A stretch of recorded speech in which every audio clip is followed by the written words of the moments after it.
Let's talk about the history of the LDS Sunday School, which should hopefully provide some context and meaning to the recent structural changes that the church recently announced. Last week, in advance to General Conference, LDS church officials announced major changes to the Sunday school schedule. Sacrament meeting would remain at 60 minutes, but instead of then alternating the second hour to Sunday school on one week and then Relief Society and priesthood the other week, both meetings will take place every week and only be 25 minutes. Now, I'll note they may have provided more information on this during General Conference weekend, but I'm recording this before that, so if there are any major changes, maybe I'll add a tag or further information later on.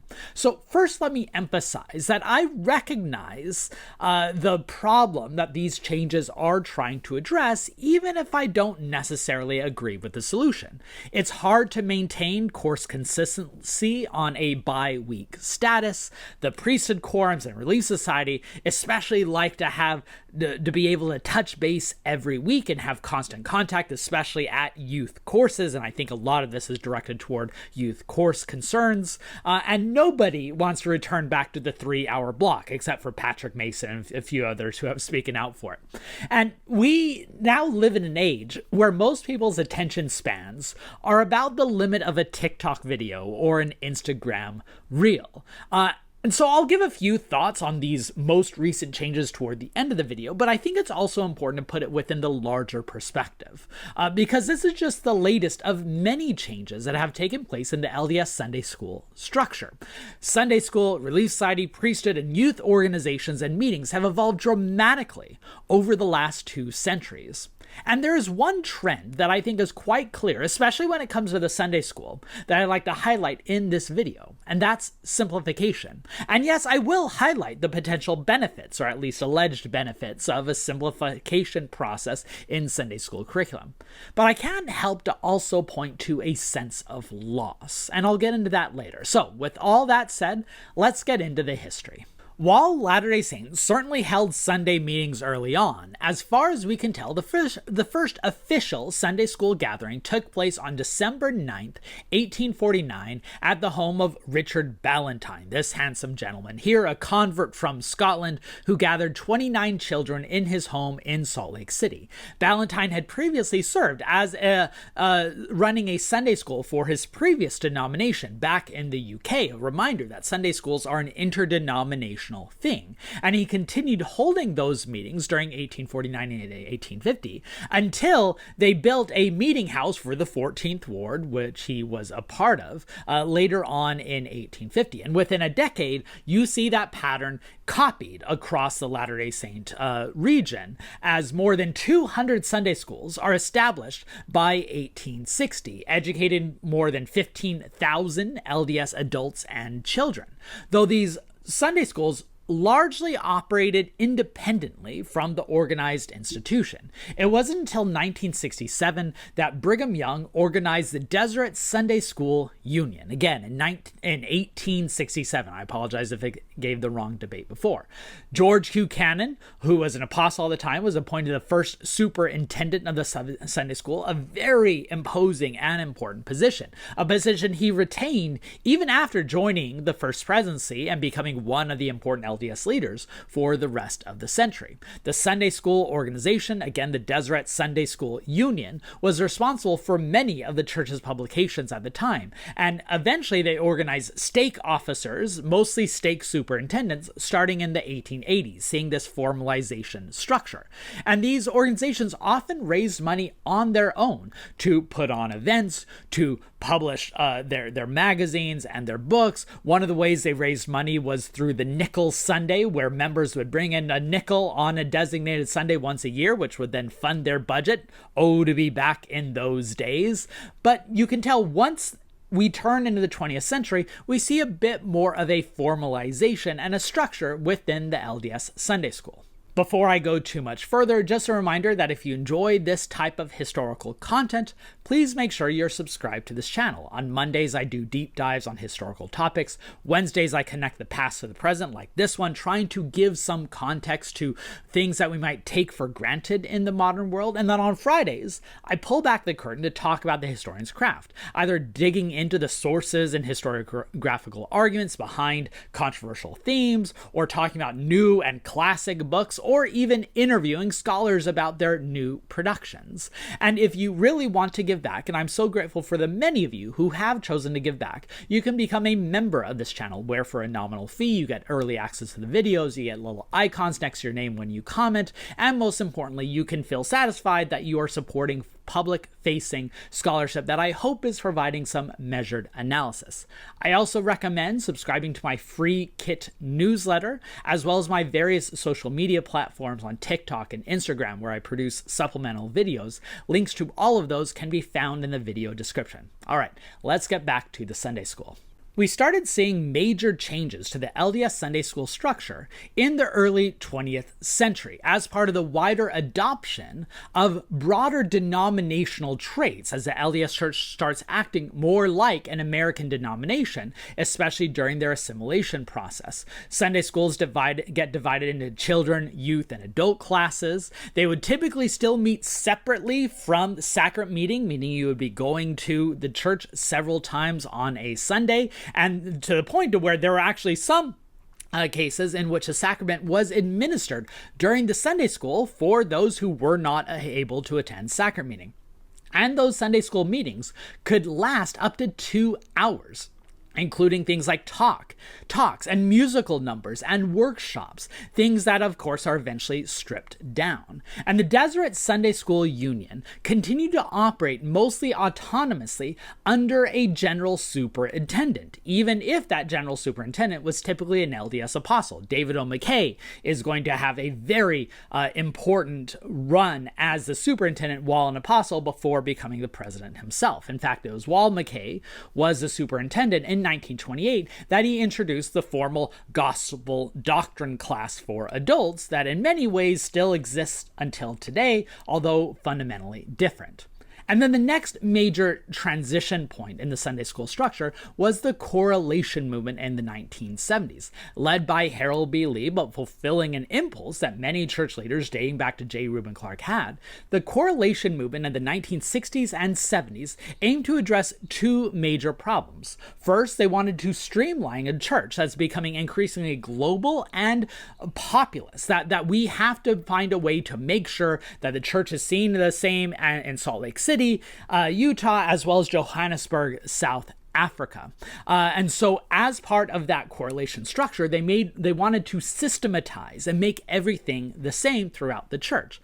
They also wanted to institute a hierarchical structure predicated on priesthood authority, trying to emphasize the priesthood's role over the church, which is, yes, part of the broader patriarchal push of American culture during that same time. And yes, I have it on my list to do a video on the correlation movement, perhaps the most important push in the modern church that shapes everyday life for Latter-day Saints. Sunday school, of course, is deeply affected by these correlation movements.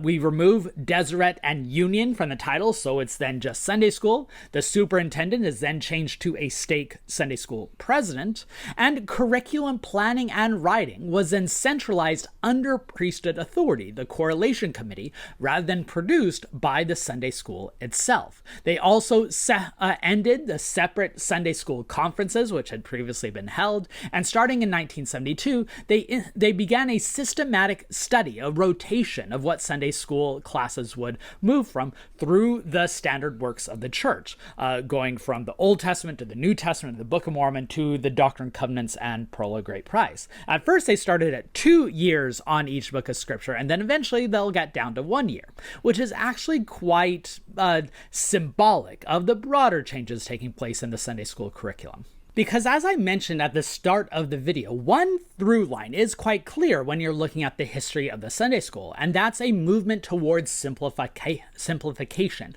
or the key basic doctrines that they see at the heart of the message. And you can see this while walking through the different manuals or textbooks that are assigned by the church. Early on, the texts that were studied in Sunday school were produced by George Buchanan's office, especially the newspaper Juvenile Instructor, produced by George Buchanan and his family, which was then changed to the Instructor in 1929, and then would be replaced by things like the New Era and Ensign in the Correlation movement. But they would also read hefty books, especially in the adult classes. Books like those by B.H. Roberts, the famed Mormon apologist, historian, and theologian, and his book New Witness for God, which gave a systematic apologetic look at the Book of Mormon text. And what's fascinating is that was not unique throughout much of the 20th century through the Correlation movement. The Deseret Sunday School Union often produced these hefty textbooks that represented a deep dive into these topics, often authored by solo monographs, including those authored by academics. Let me give you a few examples. First, we'll start with some of the more apologetic themed works, like in 1928. They would have read this lesson, How Martin Luther Assisted in the Bringing of the New Day, a historical lesson on the Reformation, of course, in the context of laying the foundation for the restoration of the gospel. Or in 1949, when they would have read Life in Ancient America, a quasi-apologetic and an anthropological look at ancient America as a setting for the Book of Mormon. Probably best they're not looking at that type today. But let me give you an example of one year that kind of demonstrates the depth of this research, as well as the distance from the type of the curriculum that Latter-day Saints encounter today. In 1956, depending on what age you were and what class you attended, you would have read either Russell Swenson's The New Testament, The Acts and the Apostles, which of course is a scholarly look at that section of the New Testament, or you might have read Lowell Benion's An Introduction to the Gospel. What's important is both Swenson and Bennion, the author of these books, had higher degrees in biblical studies and religion, and these were books that were meant to blend both devotional and apologetic work, as well as academic rigorous work. This was very much like a school class. And while these works were obviously quite apologetic, they would not be read in Sunday school otherwise, they're still quite hefty and substantial and trying to dig into these sources. Remember, they were sometimes spending up to 2 years on these scriptural texts or books of scripture rather than cycling through much more quickly. And this resulted in Latter-day Saints being remarkably scripturally literate, especially compared to many of their evangelical contemporaries, something that the LDS Church did and should take great pride in. But I fear some of those characteristics have started declining in recent years. Because if we look at the last couple decades of LDS gospel doctrine study, especially through the Come Follow Me manuals that of course have become official, we see this clear push toward simplification and focusing on doctrinal themes, what one might call a topical study, meaning that we just want to study the topic rather than the broad overall context. The Come Follow Me manuals often zero in on a particular doctrinal theme each week and then tie in verses that reaffirm that lesson. So for instance, last year when studying the Doctrine and Covenants, there was one lesson talking about callings that drew from Doctrine and Covenants sections 18, 19, 20, 58, 76, 88, and 93, rather than just focusing on one of those sections and their overall context and meaning. Or if you were to look at the Old Testament lessons today, including one lesson being discussed, I think the week that you'd be watching this, focused on Exodus 7 through 12, it focuses on the theme of softening the heart, as well as the sacrament, leaving behind the overall story that one would read if you read through all the verses and understand those chapters within their coherent narrative in the book of Exodus. Now, I want to emphasize that there are clear benefits from this approach. It focuses on the key takeaways, the key lessons, and as a professor, we would call this the student learning objectives. What are the key things that you want to take away? It also reaffirms a correlated message. It fits within the coherent whole, the lessons, the message, the ideas that the church is wanting to insist upon. And third, it recognizes the reality of the limits of teacher training, of those who are teaching these lessons are rarely those trained in being teachers, and this simplifies it for them. It allows them to have a better connection with the class and hopefully focuses on the real life application. But I think it also leads to some problems, and we need to highlight some of the consequences of this decontextualized scriptural study that emphasizes merely on a theme, a doctrine, and then just uses the verses to supplement it. First, it leads to proof texting, only understanding these verses within the context of a doctrinal theme rather than the context in which they were created. It typically leads to a lack of critical engagement, no real experiencing or wrestling with new knowledge. It often overlooks the dynamic nature of Scripture itself, following along the sense that all Scripture speaks to each other and represents a coherent gospel doctrine, something that scriptural scholars often emphasize is not really the case, because it perpetuates this idea of a self-referential and systematic scriptural corpus, reaffirming doctrinal indoctrination rather than scriptural wrestling, which would have been more common in, say, those 1956 textbooks. And having to go through correlation means that they want people to emphasize on the life lessons that can be taken away, at the risk of actually losing sight of what actually took place in the scriptures. And one of my favorite anecdotes comes from, ironically enough, the retired BYU professor and apologist Dan Peterson, who served several years helping write church curriculum for adults, the gospel doctrine curriculum. And he shared this in an interview a number of years ago about that process. And he was asked about this experience of producing things to match this correlated message. And this is what he said. My favorite anecdote was one that I actually told on numerous occasions, where they really wanted life applications and no history. I was doing the passage in Acts where you have Eutychus up in the rafters at Troas.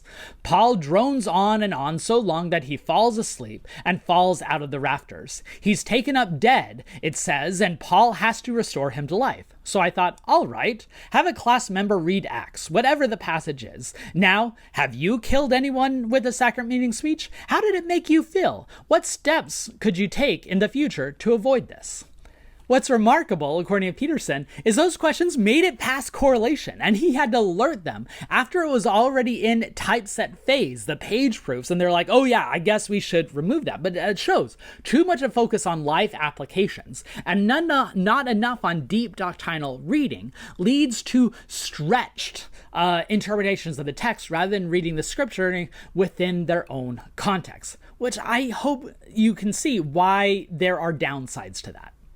So now let's tie this all together with the new changes. I hope this provides some context to these structural revisions, and you can place it within the larger trajectory of what's been going on in LDS Sunday School instruction. Again, I want to emphasize that I sympathize with the problems that they're trying to address. The need for weekly contact, the desire for lesson consistency, the shortened attention span, something I deal with in teaching, of course, and the lack of qualified teachers.